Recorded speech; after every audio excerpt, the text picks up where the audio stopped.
जय हिंद दोस्तों, मेरा नाम है मनोहर चौहान और आपने देखना शुरू कर दिया है न्यूज निवारण टीवी।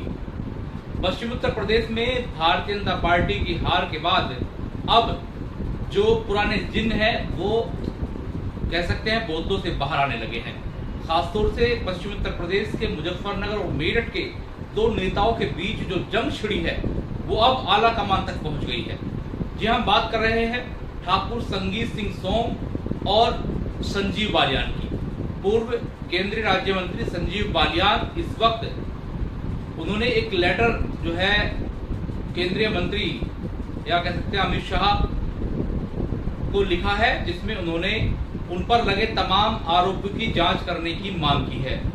आपको बता दें, संगीत सिंह सोम और संजीव बालियान के बीच जो जंग छिड़ी है उसका खामियाजा ये भुगतना पड़ा कि जो सीट मुजफ्फरनगर की संजीव बालियान के पास थी या जिस सीट पर संजीव बालियान ताल ठोक रहे थे लोकसभा चुनाव से, जिस लोकसभा चुनाव के बीच वो Lok Sabha seat Muzaffarnagar Lok Sabha seat Bharatiya Janata party के हाथ से निकल गई और समाजवादी पार्टी के हाथों में पहुंच गई। बता दें आपको, चुनाव के दौरान संजीव बालियान के विरोध में एक शब्द ठाकुर संगीत सिंह सोम ने बोल दिया था, जो शब्द पूरी तरीके से वायरल हुआ, जिसमें कहा गया संजीव बालियान मेरे स्तर के नहीं है। उसके बाद एक करारी हार संजीव बालियान को मिल गई और संजीव बालियान ने प्रेस कॉन्फ्रेंस करते हुए कुछ नेताओं के बिना नाम लिए उन पर आरोप लगा दिए, उन्हें जयचंद करार दे दिया।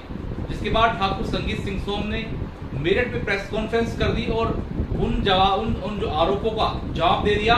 उन्होंने इस बीच तमाम तरीके की सफाई दी।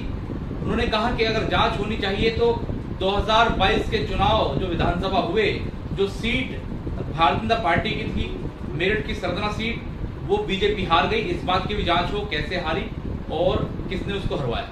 यानी खासतौर से एक आरोप ये लग गया कि संजीव बालियान के लोगों ने ठाकुर संगीत सिंह सोम की जो सीट थी वो कहीं ना कहीं वो खिसका दी और वो भी समाजवादी पार्टी के अतुल प्रधान के हाथों में चली गई। लेकिन अब संगीत सोम ने जैसे ही जवाब दिए वैसे ही एक लेटर पैड संगीत सोम की बताया जाता आरोप है कि उस पर तमाम तरीके के गंभीर आरोप संजीव बालियान पर लगा दिए गए और वो वायरल हो गया। लेकिन संगीत सोम ने कहा कि उन्होंने ये वायरल नहीं किया, ना ही उन्होंने इस तरीके की कोई बात की है। इसकी जांच भी मेरठ के लालकुर्ती थाने में चल रही है। लेकिन उस पत्र में जो आरोप थे, विदेशों में लैंड खरीदना, माफियाओं को संरक्षण देना, कई ऐसे आरोप थे जो संजीव बालियान को गवारा नहीं थे। उन्होंने अब इस पूरे मामले को लेकर एक लेटर लिख दिया है अमित शाह के नाम, जो कि अब वायरल हो गया है। लेकिन इस बीच उन्होंने मीडिया से कोई इस बारे में बात नहीं की है। लेकिन अब ये लेटर कहीं ना कहीं वायरल हुआ है और चर्चाओं का विषय बन गया है। और जो पश्चिम उत्तर प्रदेश में भारतीय जनता पार्टी की जो फूट थी वो कहीं ना कहीं दिखने लगी है।